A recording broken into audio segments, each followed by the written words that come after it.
Very warm welcome to our live webinar, Finding the Emotional Edge, How Feelings Shape Negotiations. My name is Patricia Alvarez. I'm Program Sales Manager for Executive Education here at Said Business School, and today I'll be your host for the session. We are delighted to have so many of you with us today from so many places from around the globe. So please put in the chat where you're dialing from and your name so we get to know you as well. In today's session, we will explore how we can manage ours and others' emotions in negotiations to help us become the leaders we aspire to be. I will begin with a brief welcome, then hand over to our speaker, Paul Fisher, followed by a Q&A, and I'll return at the end with some next steps. But before we begin, we want to give you some tips to make the most of this webinar. First of all, participate. Submit your questions using the Q&A function you can see down in the screen. And we have a team dedicated to answer the questions, but we will also come back at the end to answer all the questions with a Q&A section. Reflect. As Paul takes us through the content, think about how the ideas relate to your own negotiation style and experience. And most importantly, apply. Be ready to take at least one practical insight you can start using in your negotiations straight away. Now it's my pleasure to introduce our speaker today, Paul Fisher. Paul is an associate fellow here at Said Business School and a leading expert in leadership communication. He is the program director of our Oxford program on negotiation and teaches across several of our flagship leadership programs, including the Healthcare Leadership Program, Women Transforming Leadership, Strategic Leadership, and also a range of bespoke programs for senior executives and public sector leaders. Paul's background spans over 2 decades of work in negotiation, leadership, influence, and communication, and he's partnered with organizations such as the UN World Food Programme, central banks, and global NGOs. He works with senior leaders around the world to help them communicate with greater authenticity, clarity, and presence. We are thrilled to have him here with us today to explore how to navigate power dynamics and lead with credibility. So without further ado, I'll hand over to Paul. Thank you so much, Patricia, and lovely to see you all. I'm just looking through the list and I'm seeing some familiar names there as well. Hi, Ray from Tokyo, Victoria. Thank you, so Dusan, who I was in touch with on LinkedIn. So lovely to see you all, and welcome to this session on negotiations and emotions. And I know not a lot has been happening in the world over the last 10 days or so, but when it comes to negotiation, emotions have come to the fore, haven't they? You remember last week in Davos, everything about Greenland. We had anxiety, stress, anger, frustration. So I would argue that emotions are absolutely just an absolutely integral element of negotiation. And let me start with a story. We're going way back now. Well, not that. I was 21 years of age, so obviously only a few years ago. I was fresh out of university and I was negotiating my first salary for an English teaching job in Eastern Turkey. Now, I'd done all my research. I knew what I wanted. I wanted 1.5 million Turkish lira a month. I wanted free accommodation. I wanted a return ticket to the UK halfway through my contract. I wanted to do no more than 25 hours teaching a week so I could travel around Turkey. And I went to a hotel in Cambridge and I came out and I'd achieved absolutely none of my objectives. And I remember to this day, when I entered the negotiation, I felt anxious, I felt tense. I'm sure you probably feel this in some negotiations. My heart was pounding, those kind of hot hands. And I remember leaving the negotiation, feeling kind of disappointed, a bit angry at myself, a bit frustrated. So what had gone wrong? Well, I sort of figured out, well, certainly looking back now, what I realized was that it was my emotions and my inability to manage those emotions had a really negative impact on the negotiation, those feelings of anxiety, dread, stress, had profoundly impacted the outcome of the negotiation. So what I want to ask you, so just telling you that short story, is tell me a little bit about kind of your negotiations, and feel free to use the chat, and tell me, how good do you think you are at managing your emotions and also managing other people's? And give me some examples of the typical emotions that you might feel in a negotiation, negative emotions or positive emotions. So I just want to kind of throw that question back to you as we go through the session. So feel free to put things in the chat. And I personally think there's a real wide variety of emotions. I think there's more than just mad, glad, and sad. There was an academic called Susan Davis who wrote a brilliant book who talked about the importance of codifying emotions. So it might be relief, it might be pride, guilt, frustration, anxiety, amusement sometimes, anger. We're going to talk about that a bit later. Sympathy. Sometimes you feel sorry for your counterpart. Surprise, happiness, confidence, afraid, impatient. I mean, there's a real whole gamut of emotions there. Hopeful, sad, excited. There's so many different emotions, and great to see your comments in the stress and anxiety, Giovanni. Lots of anxiety and stress, nervous.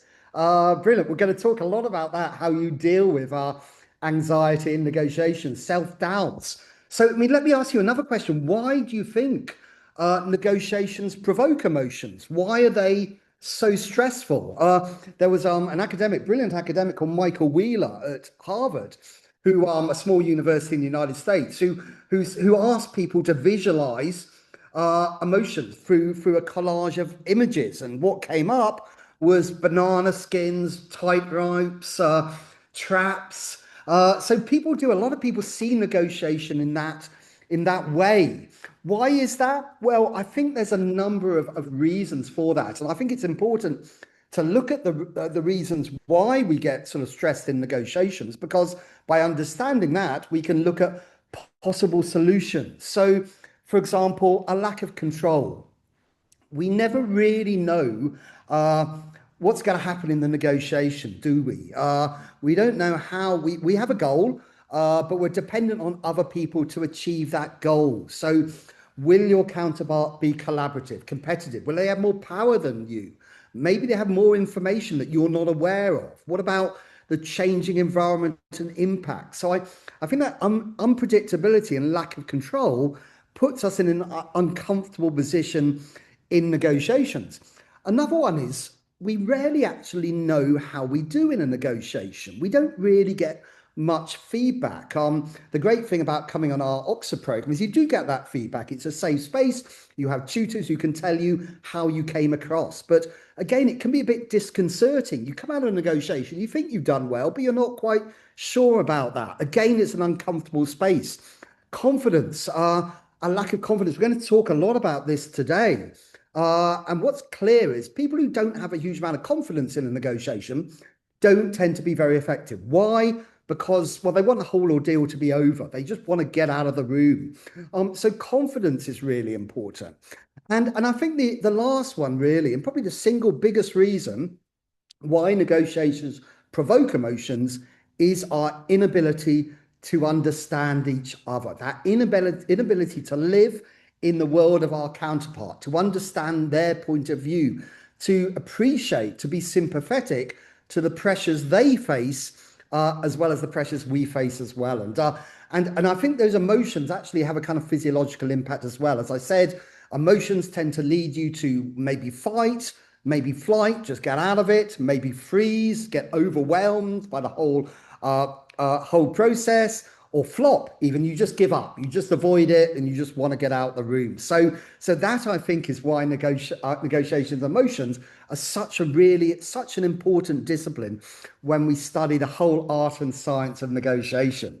So what I'm going to do today, in this, obviously it's a limited time, and I want to create some time for questions, is diagnose, have a look at a little bit more detail at some of these emotions. So I want to look at three really, really prevalent emotions which come up in negotiations. One of them is anxiety. And just looking at the chat, it seems like anxiety, stress, impatience. Matthew, I hate having my time wasted. Yeah, absolutely. Frustration. So that can be seen as a kind of negative emotion. So how do we deal with anxiety in negotiation? Anger. How do you deal with anger? And we're going to talk about the different types of anger as well. People who use anger as a tactic to get something they want, and people who use anger because they're genuinely angry. How do you react to that, and how you can prepare a strategy to deal with that? And then, of course, another one is happiness. That's just a little clue as to the football team I support. But happiness as well. Happiness is an interesting emotion. Normally, it's considered positive, but you've got to be a little bit careful. It's nuanced, isn't it? You don't want to be too happy in a negotiation because your counterpart might not feel great about that. So we're going to look at that. And then we're going to look at how you can develop an emotional strategy to manage those emotions. And when I talk about these emotions, I talk about them in terms of when you're feeling them, how you manage your emotions, but at the same time, how you manage your counterparts as well. So does that sound okay as an approach to take for today? Okay, thumbs up. Great. Well, let's move on. So the first one is anxiety. Now, many of us feel anxiety in negotiation. A number of reasons. I mean, sometimes you feel like the stakes are really high. It's really important to your company. Sometimes it's really important to yourself. I think a lot of people feel incredibly anxious when they're negotiating for themselves. Now, trying to negotiate pay rises, different working conditions, but it could be anything. It could be negotiating a new pricing structure with a client. Not an easy conversation. You go in there and say, I'm really sorry, we're putting our prices up 20%. Dealing with lawsuits, leading high stakes M&A discussions, contract renewals, especially when things are unpredictable. Geopolitics, obviously we've had a lot of geopolitical negotiations over the last couple of weeks. Buying a new home that you've set your heart on, really stressful. And as I said, what is clear about anxious negotiators is often it triggers the flight response.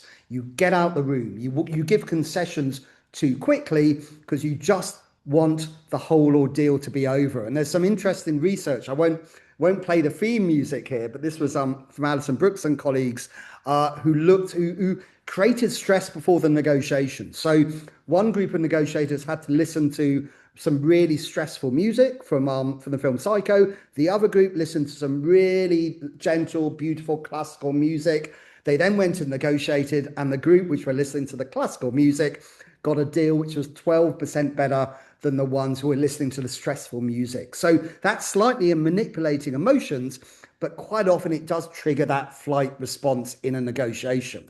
And as I said, it leads to weaker first offers and concessions.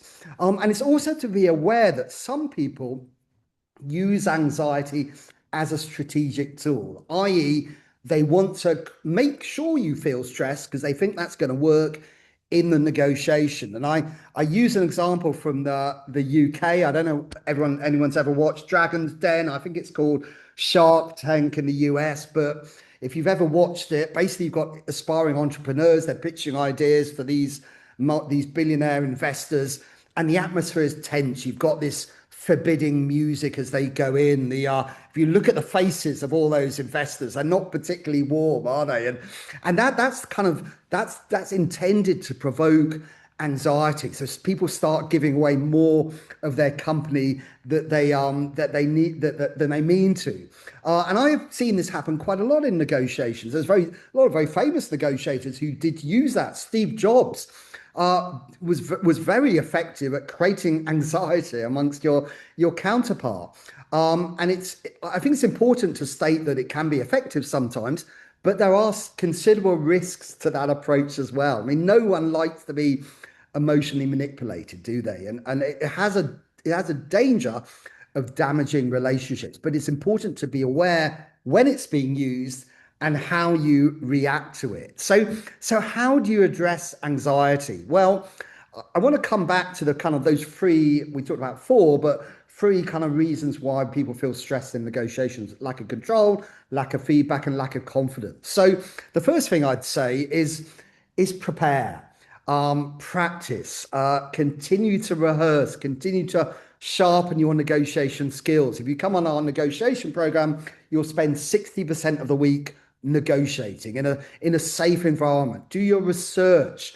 Anxiety is often a response to novel stimuli. If people are afraid of flying, you try to put them in that context as much as possible. So the more you can do negotiations and they become routine, the more less anxiety results. Be clear about your goals and show resolve. And this is really important. I talked on Saturday actually to a group of Oxford MBA alumni about the importance of being resilient in a negotiation, of trying to be confident.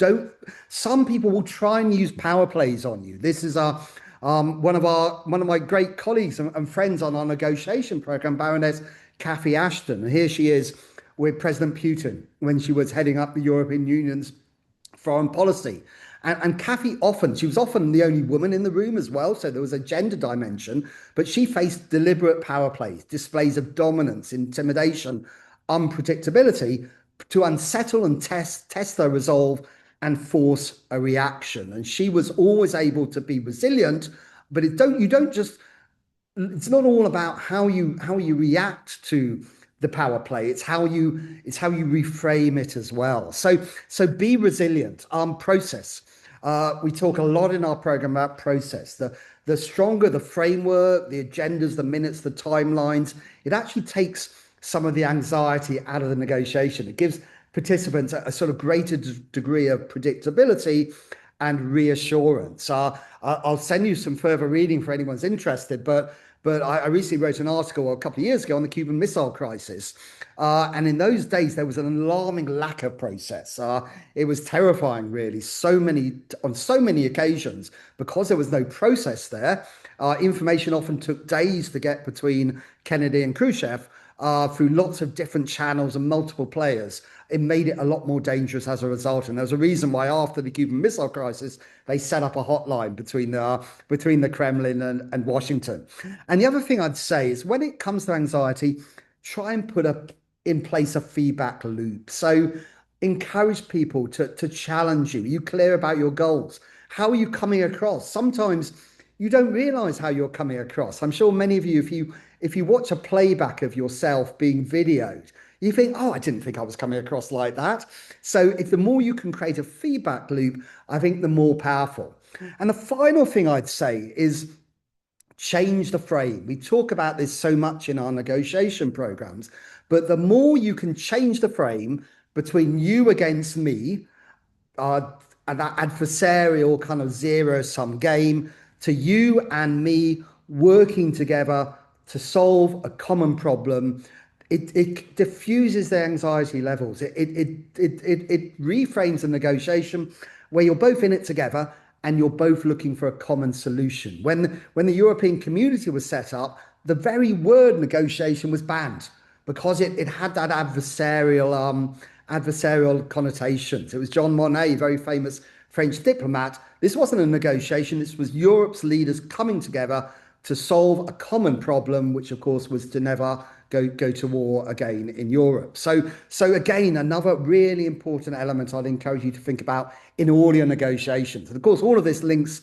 to my fourth reason why people get stressed in negotiations. And of course, that is understanding.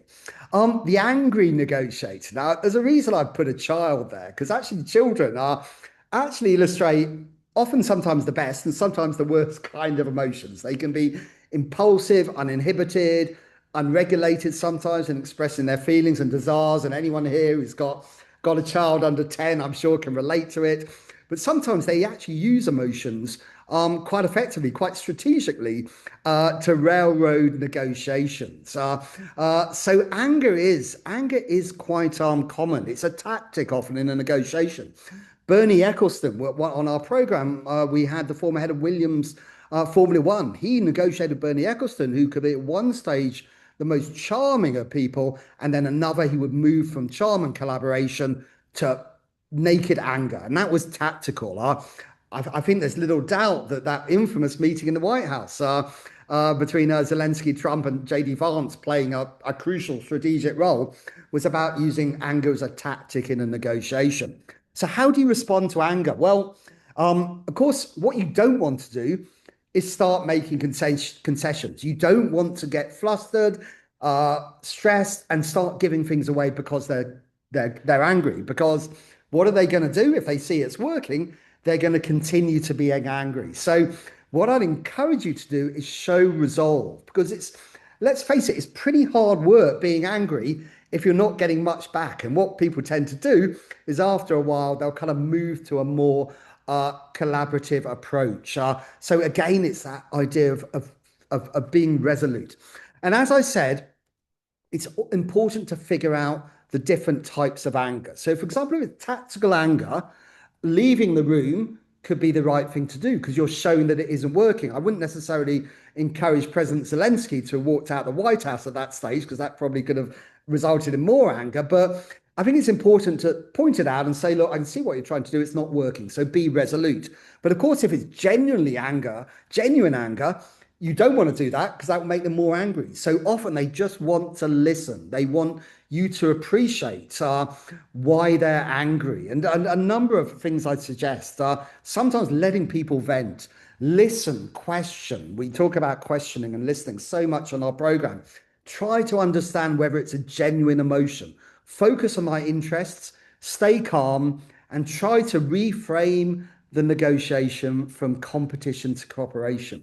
And I put here face-saving techniques because so much of negotiations is about face, isn't it? Every negotiator has their stakeholders, and they need to go back to their board, their domestic audience, their parliament, their backbench colleagues in the House of Commons, and show that they've achieved something from the negotiation. So you need to give people an off-ramp. You don't want to put them into a corner where they lose their credibility and reputation as well. And how you reframe a negotiation, take a time out sometimes. Go for a walk. That happened a lot in the Cuban Missile Crisis between the Kennedy brothers.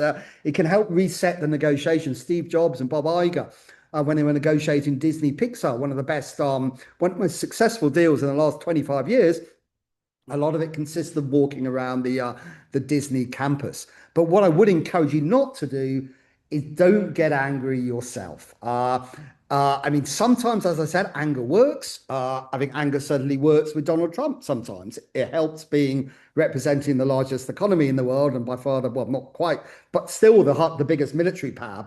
But the research shows, and there's a previous member of our faculty called Keith Allred has done a lot of work on this. Anger against anger, it exacerbates conflict, biases, and it makes impasses more likely. And this is a great image that I borrowed from a colleague of mine on the negotiation program, Andy Young, and it's an image from the New York Police Department. And what it shows is the amygdala. Now, the amygdala is essentially an emotional regulator.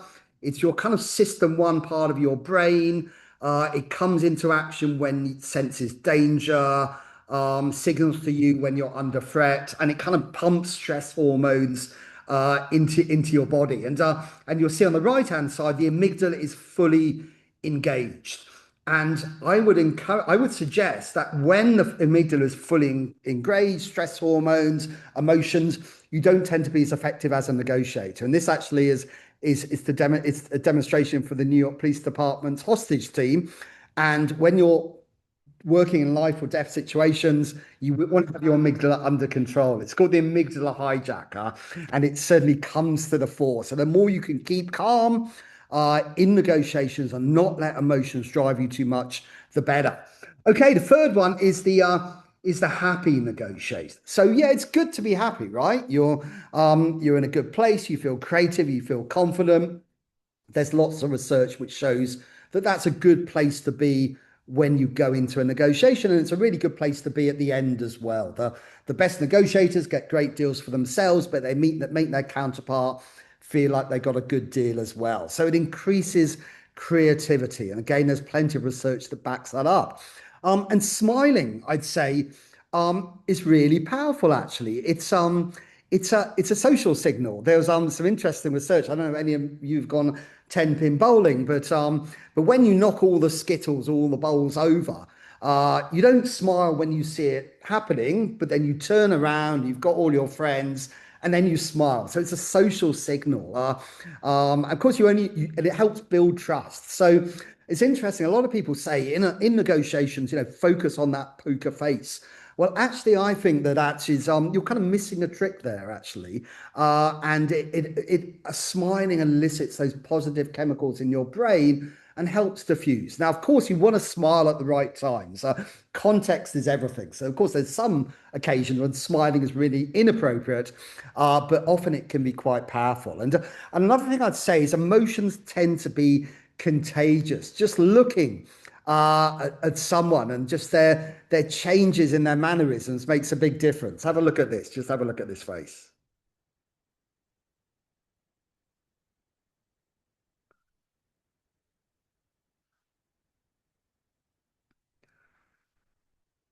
I can't see too many of you in my camera, but when we show this in class, you can see people actually changing their mannerisms and the shape of their mouth based on that bit of research. And that comes from a colleague of mine, Marta Coelho and Chia Sung Se. So it can be really powerful. Think about being too happy, though. There's a danger. It's always nuanced, isn't it? So when it comes to happiness, there's a danger sometimes. If you're too happy, it might lower your negotiation antennae. You might be less aspirational. You might drop your goals. There's a danger you might give away too much because you're happy, you like the person you're negotiating with. Sometimes that happens internally when you're negotiating with colleagues or friends. It's actually a little bit harder. Sometimes there's a danger of being taken advantage of. And sometimes there's a danger you might avoid some of the difficult issues, a kind of fake happiness. I want to be happy, so I'm not going. Let's kick that can down the road, that really difficult issue. And of course, you have to understand that for every time someone's happy, there's a danger that someone's going to be unhappy as well. So happiness can sometimes lead to a feeling that you might have been taken advantage of. You might have given away too many concessions. And there might be a general dissatisfaction with the agreement. And of course, in negotiation, the deal is only the first step, isn't it? You need to implement it as well. So as I said earlier, the best negotiators achieve great deals for themselves, but they leave their counterparts believing that they did too. There was a very famous Italian diplomat who described diplomacy, and the same applies to negotiation. It's the art of letting the other side have your way. Think about it. The art of letting the other side have your way. So we've talked about emotions. How do you deal with them? I've talked specifically about how you might deal with anxiety, anger, or happiness. But what I'd also encourage people to do is develop an emotional strategy. So just in a negotiation, as you prepare on the issues, the people, maybe the process, think about your emotions as well. And this kind of requires a bit of self-awareness, reflecting on yourself. It's not always a matter of suppressing your feelings. It's actually more a matter of drawing upon them and using them as a resource so you can be focused, engaged, agile, and a successful negotiator. So what I'd encourage you to do is ask yourself the question, how do I want to feel in advance of the negotiation and why? How can I ensure that I'm in the ideal emotional state to negotiate? And lots of people will have different ways of dealing with this, but you might want to listen to music, mindfulness, go for walks. I mean, mindfulness is quite effective because it kind of, by focusing on the body and focusing on your breath, you kind of eject all the narrative, the blah, blah, blah, which is going on in your mind. What am I going to do today? This is a really important negotiation. I don't want to get too stressed about it. So really look after yourself. You want to be the best version of yourself, relaxed and confident as you go into the negotiation. Can you label emotions? This is quite an effective way, actually, of actually, when you're in the negotiation, it actually kind of metaphorically detaches the emotion from the context, so to speak. So you need to be kind of careful about this, and you need to be careful how you label it. But you might want to say, it seems like, you're, correct me if I'm wrong, but it seems like you're feeling frustrated with the current terms, and I want to make sure we address that. Or I can see you're feeling disappointed with the proposal. Let's explore the adjustments. Now, you need to be a bit careful about that. Because you don't want, it seems like you're feeling frustrated. Yes, I'm frustrated. And you don't want to actually increase the emotions. But quite often, by recognizing people's emotions. And often people just want to be heard, they want to be listened to. It can be really effective. Other things to think about personally, what are the things that can throw you off balance in the negotiation? What tends to get under your skin? Is it rudeness, impatience, criticism, or someone who just turns up late, or someone who kind of interrupts the main negotiator? You can learn a lot from past experience, and think about the time when you didn't perform at your best. What happened and why? Did you become agitated, disengaged? What happened and how can you address that? How do you, if you're going to get the word no, how do you react to that? How can you react more positively? How can you avoid being so defensive? So again, a lot of it is about self-awareness and trying to figure out, how you can react and how you can regain your balance as well in the negotiation. Take a break, reorientate, leave the room. How can you break a negative mood, which can enable you to sort of assert control, reset yourself in the negotiation? How can you identify yours and your counterpart's emotions? I'm going to talk a little bit about that in a minute. And a lot of that is linked to emotional intelligence. That's a very famous book by Daniel Goleman. Many of you might have read it.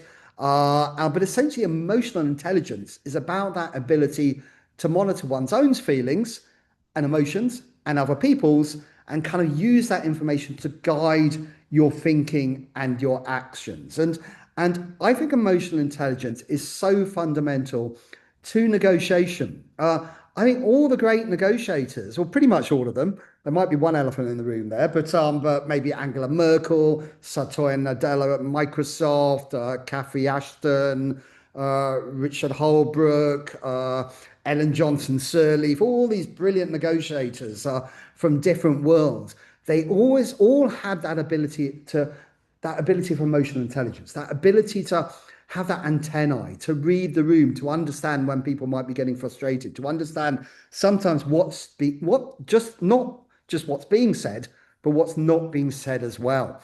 And I genuinely think you can learn emotional intelligence. And I want to refer you to a really useful article which breaks emotional intelligence into stages. It was by Jennifer Porter in Harvard Business Review. And emotional intelligence is essentially about paying attention to what is happening now, not what was said 15 minutes ago, not what will happen in 15 minutes in your next meeting. It's about paying attention now, really, really listening. It's about being self-aware. What are you seeing, hearing, feeling, doing, saying, considering? And then based on that, it's about identifying a range of choices. What next? What if I do this? What will be the outcome of this? What are some alternative choices I can make? And then essentially based on that, intentionally choosing your behavior that you think will be most productive and most likely to generate the best outcome in the negotiation. So take a negotiation context. Maybe you're putting together a JV and you put together a proposal, you forward it to your counterpart. And this is again being present, seeing what's happening. I can feel irritation, anxiety towards this. I'm not sure if it's landing very well. There's something clearly important at stake for them on this. I wonder what it's going to be. Again, the self-awareness. What do I do next? Do I keep pushing it? Or is that going to make them more defensive? Is that going to elicit stronger emotions? Maybe I need to sort of figure out what's driving their resistance. And then based on that, I'm just going to slow down a bit here. Maybe I put this proposal forward too early and really explore their interest and bring the temperature down. And questioning is so powerful here. Those broad open questions are, what if we did this? What would it take to get this deal over the line? How can we work together on this? Broad open questions can be so powerful. And the final thing I'd say when it comes to emotional strategy, and I love this term, this is my colleague Enda Young uses this, it's think about what emotional legacy do you want to leave? And what I'd encourage you to do in any negotiation is always make sure the other side has enough money to get the bus home. Always make sure the other side has enough money to get the bus home. So you don't want to, in maybe a supply negotiation, you don't want to squeeze them because they're generally, and there's a lot of research on this, particularly from MIT, there's a really strong link between how you feel in a negotiation, and how you do. And all negotiations essentially consist of those two elements, don't they? Your subjective outcome, how you feel, and your objective. And the research from MIT, which was done about 10 years ago, was if you come out of one negotiation feeling like, yeah, I'm a pretty good negotiator. Yeah, I'm pretty competent. I've been listened to. I feel the process has been fair. You go into another negotiation and you'll do much better objectively as a result. So I think that cognitive frame of fairness is so important in negotiations, because as I said, in many negotiations you've got the deal, but now you've got the implementation, haven't you? So you want to make everybody feel like they bought into the negotiation. So I've spoken a lot, but I just want to kind of just key takeaways, and then I'll open this up to questions and reflections, because I've spoken way too much now. But my first takeaway really is negotiation is an emotional business, and it does impact outcomes. Different emotions can lead to different results. Now, many of you, I'm sure, have read the brilliant book, Getting to Yes. That talks about separating the people from the issues, as in, if you don't have a good relationship with the person, don't let that impact the issues. And if you have really, really tough issues, you might have been negotiating for years, lots of stale pizzas, lots of late nights, you're sick of the people you're negotiating with. Don't try not to let the really tough issues impact the people. The Canada-EU trade agreement, I think it took 8 years. If any of you are struggling to sleep at night, I think it's thicker than the complete works of Shakespeare ×2. So negotiation is an emotional business. Emotional intelligence and self-awareness is crucial when it comes to our ability to recognize and manage our emotions and other people's emotions for positive effect. Labeling and acknowledging emotions helps manage them. And final point is, just as you prepare for negotiation when it comes to the issues and the people, it's equally important to prepare for a negotiation with an emotional strategy as well. And I think it was Maya Angelou. I forget the exact quote, but she said something on the lines of, you'll forget what people said. You'll forget their proposals they put forward, their PowerPoints, but you never forget how people made you feel. Otherwise I wouldn't be able to tell you about that negotiation all those years ago when I was 21, negotiating my first salary to go to Turkey. You always remember that time, the times when you're made, how you feel, whether it be great, whether it be belittled, whether it be stressful. So I think that's why it's so powerful in negotiation. So I'm going to stop there and open things up for questions. I'd love to hear from you. I love your insights. It's amazing the number of people on this call. So yeah, happy to take a few questions and look at insights. I will give my my LinkedIn QR code, because I'm pretty sure we're not going to be able to get through all the questions today. But I'll try to get through as many as possible, and it'll be great to get your reflections as well. So, okay, I've got some questions here. When I'm negotiating on something to do with my personal situation, role, or so, I find it hard not to cry. Any suggestions how I can stop this? Oh wow, it's tough, isn't it? I'm so sorry. It's really difficult. I mean, what I'd encourage you to do is try and back yourself. Practice as much as you can. Try to be. I know it's difficult.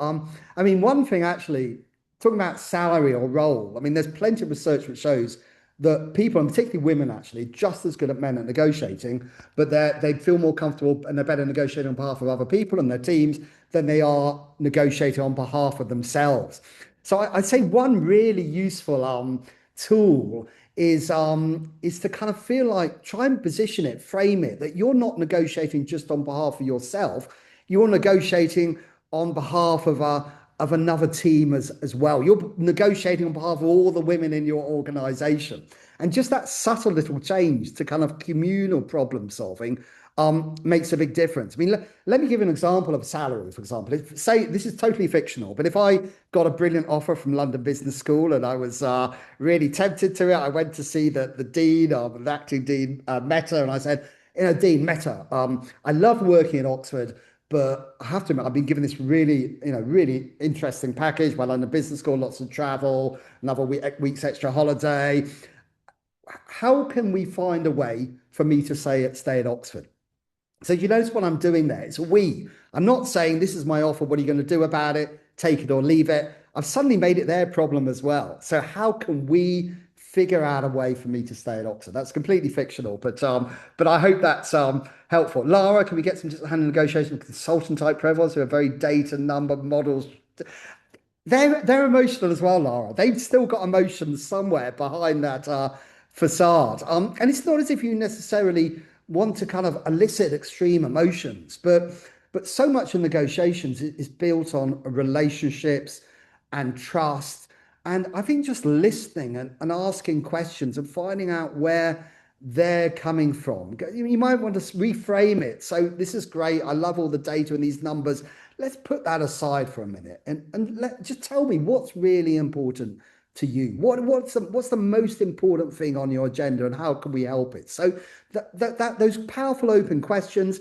And the great thing about listening, we talk a lot about listening, it's a pretty low bar to get above to be a good listener, because a lot of us are really, really bad at listening. We do it sometimes. I'm sure this hasn't happened in the last 40 minutes.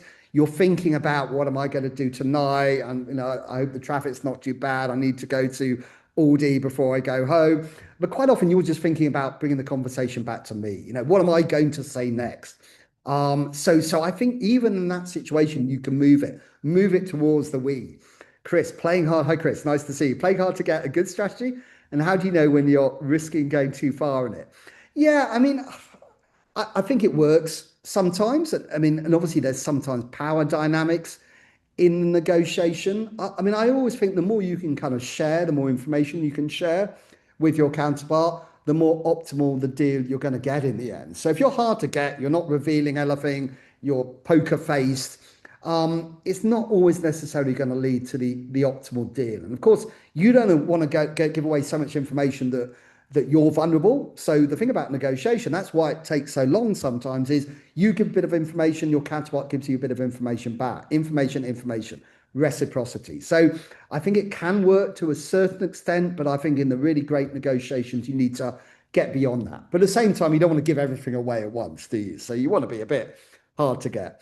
Low power position. Lucy, the one thing I'd say about that is the person who you're negotiating with is there because they want something off you. So don't for a minute feel you've got no power at all. And if you go into a negotiation feeling like I've got no power, well, unsurprisingly enough, it becomes a bit of a self-fulfilling prophecy where you get a suboptimal deal. And so many people tend to underestimate their power and overestimate their counterparts. Their counterpart has got challenges in negotiation as well, and they've got stakeholders and pressures they tend to deal with. So I think power is an interesting dynamic. But look at the climate change negotiations. Some of the smallest countries in the world, and they're the great figurehead, and Mia Mottley in Barbados, did really pretty well in the negotiations when they're negotiating, tiny countries negotiating against India, China, Europe, the US. So it can be.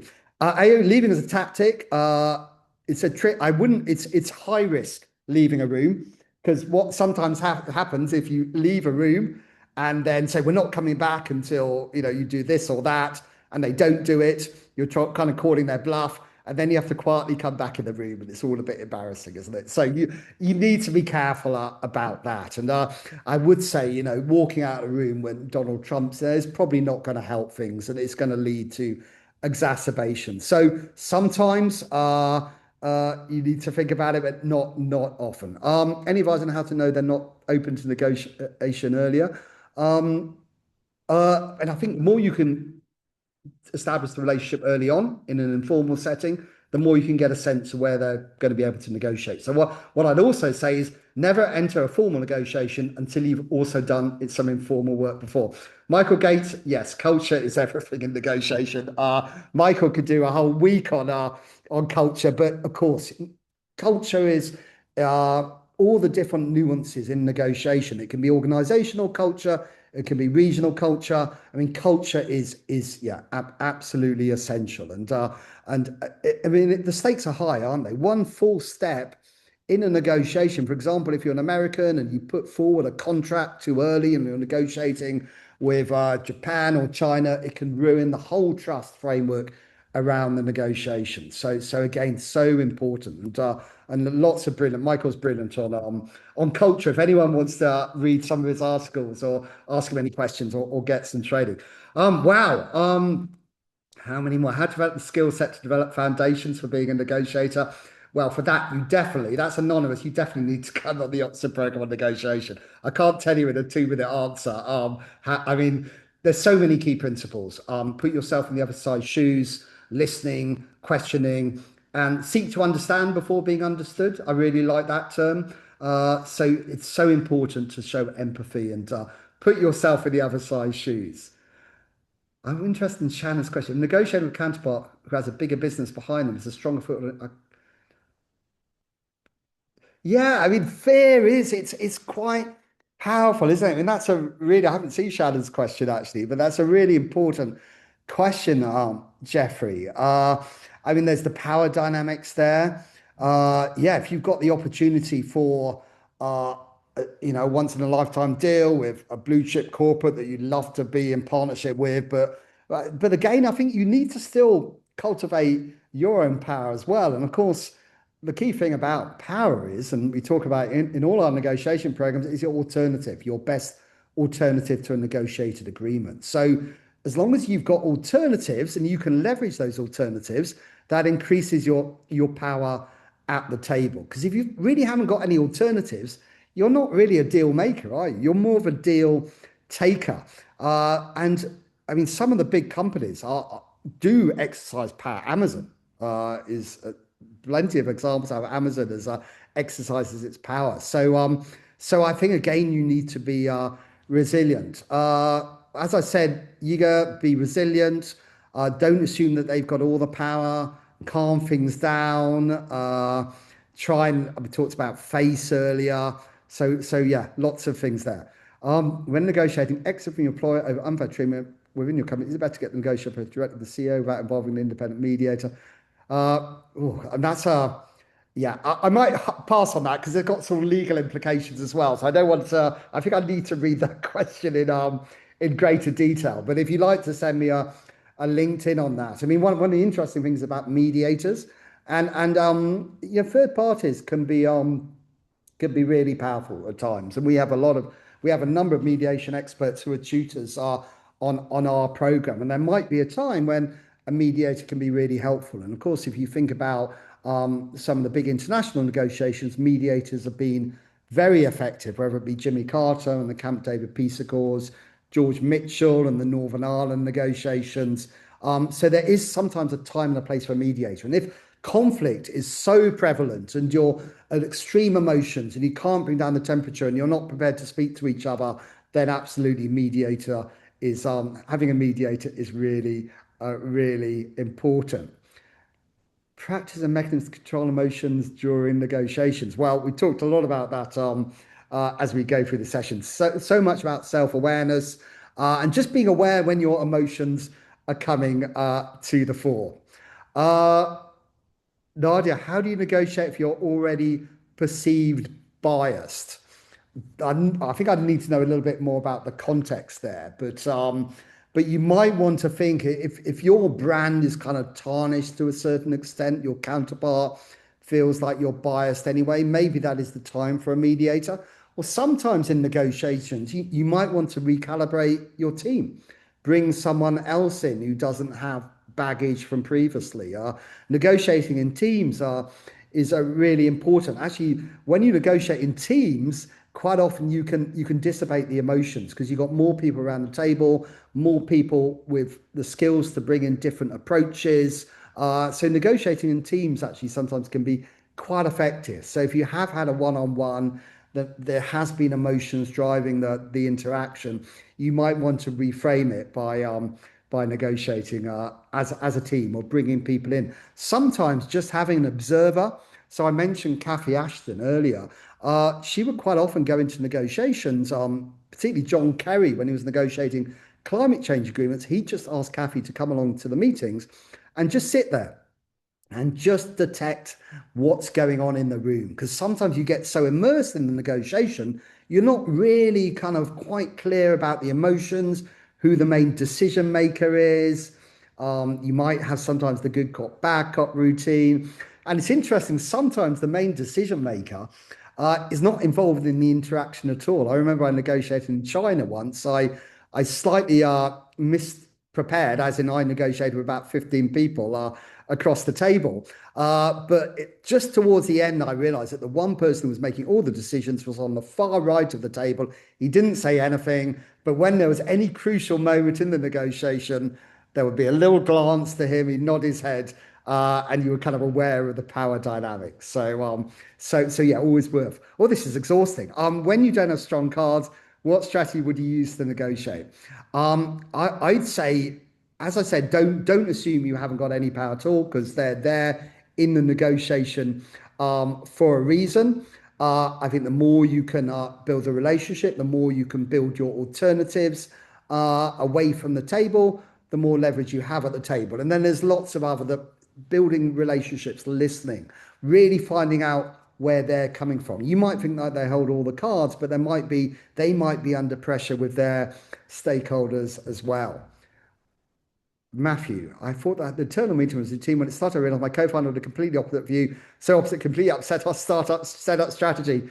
Well, Matthew, and that's so important in a negotiation, is your first negotiation is often your internal negotiation. So it's really important to have that kind of clear mandate. If you're negotiating as a team, work out your roles. And there's nothing worse, is there, when it puts you in a really suboptimal position if you're clearly split negotiating with a counterpart, because they can start picking you off, dividing you. So what I suggest is you sit down with your co-founder and listen, question, and find out what you really both want from this negotiation. You might not want to even need to be in negotiating in the first place. And yeah, so you obviously need to deal with that. And I'm sorry, you obviously want to avoid it being a permanent rift. So yeah, sit down and just listen and question and try and find out some common ground. With counterpart, oh, Michael again. This counterpart is emotional, from a more emotional culture, and you are calm and cool. How to deal with that? Well, I mean, Michael, you should answer that really. I think one of the things about culture is you want to be authentic to yourself. So you don't want to sort of be a chameleon and change when you're in different cultures. But I mean, I think you kind of label their emotions, listen to them. I mean, it's okay for people to be emotional, and in many countries, that's kind of part of their default position. So I try to remain calm and cool yourself. Try not to I mean, emotions are contagious. If it's a really positive emotion, excitement, absolutely embrace it. If it's anger, you might want to take a sort of step back. And sometimes you just have to, as I said, let people vent. And I mean, another interesting example from Cathy Ashton is with the Iran nuclear negotiations. A lot of emotions were there. So Iran and the US was the big Satan, the UK was the little Satan, and the US and Iran would spend hours talking about how badly they've been treated over the last 20 or 30 years. And what Cathy Ashton did is she took the Iranian delegation for dinner every time she went to Tehran before the negotiations. And it was really difficult to continue being angry when you started the negotiation with, I so much enjoyed dinner last night. So again, that relationship aspect is so important. I'm going to hand over to Patricia in a minute. So I'll just, Johanna, lots of book recommendations. Well, actually, funny you should say it, actually. I've just written a chapter in a book about emotions in negotiations, a brilliant book by Mike Drayton. It's called The Emotional Life of Organizations. But I mean, there's lots of books. There's some great books. Why don't you connect on LinkedIn? I'll be happy to send you our kind of recommended reading list. And anyone else, happy to send you our reading list and podcasts from our negotiation program. Okay, I'm going to take one more question. So, I mean, I was looking down. It's brilliant. I love all these questions. I hope I've been helpful. Obviously, very, very quick answers. Let's finish with Carolyn. So, what impact power dynamics have on the negotiation approach? Yeah, I think I've kind of talked about that a bit, so I'm not going to do that. Um, there's quite a lot of power stuff there. So again, I would say don't back yourself, and there are other sources of power, information, sharing information. There are instances when the decision has been made 99%. How do you use the 1% room for negotiation in your favor? Okay, we'll finish with that, Felix. So if you feel like the kind of, you've got to find that 1%, haven't you? I mean, I sometimes don't assume that 99% of the decision has already been made. Maybe you could kind of open it up and have a bit more control over it. If there's really only that 1%, you haven't really conducted a proper kind of negotiation, have you? And I'm presuming you're talking about the decisions on the other side. So I could see, I'd encourage you to see if you can open up that bargaining zone and see if, I mean, if it's a good decision, you might be happy with it. But if you feel like it needs to be opened up, I think a lot of the principles we talk about in terms of sitting down, building relationships, finding out where they're coming from, and those really powerful questions can be really important. Phew, that was exhausting. I'm about to lose my voice. I hope I've helped you. I hope, well, first, I hope that session was useful in terms of giving you a kind of very kind of brief overview of this really incredibly nuanced topic. And I hope I'm very quick with the answers. I mean, some of the questions, as I said, you could probably take a week to answer on our negotiation program. But it's been kind of a pleasure being with you. I'm just going to sort of quickly share my email address and LinkedIn if you want to connect, and very happy to offer any book recommendations. But I'm now going to hand back to Patricia, and I need to find my slides for that, so just bear with me. Patricia, over to you. Thank you so much, Paul. Thanks for such a powerful session. Thank you, everyone, for all the questions. It's great to see your engagement. Now, as next steps, we're just about to put up our slides with the next programs, and all applications are live. You can submit your application using the link, and the topics explored in this afternoon sessions that we look at this topic in all these programs. So we have the Women Transforming Leadership in March, a scenarios program, advanced management leadership in our new blended format, AI strategy and leadership, which is full for May, but we've got another intake in September. Paul teaches, as we said before, in our high performance leadership, and then we've got the advanced management leadership residential, and obviously Paul, our Oxford program on negotiation in June. So yeah, please connect with any of us as well from the recruitment team. Paul, next slide. So you can find our email addresses, our LinkedIn pages, and which program. And we're very happy. If you know which program you want to do, feel free to apply. If not, we are really happy to have consultation calls with all of you and discuss where you are currently in your journey and where would you recommend you to do. And we would love to meet some of you in person. If you are around London on the 5th of March, we are hosting a session. Paul, next slide, please. Sorry. Yeah, there we go. So on the 5th of March, we are hosting an executive networking event. So we will be there to answer any questions. We will have one of our faculty as well hosting a session. You can meet faculty, alumni, and staff. And will be great to welcome you there in March. And also keep an eye on future workshops and webinars. We will all post everything on the website, and stay connected. Thank you very much for all of you for your participation in this webinar.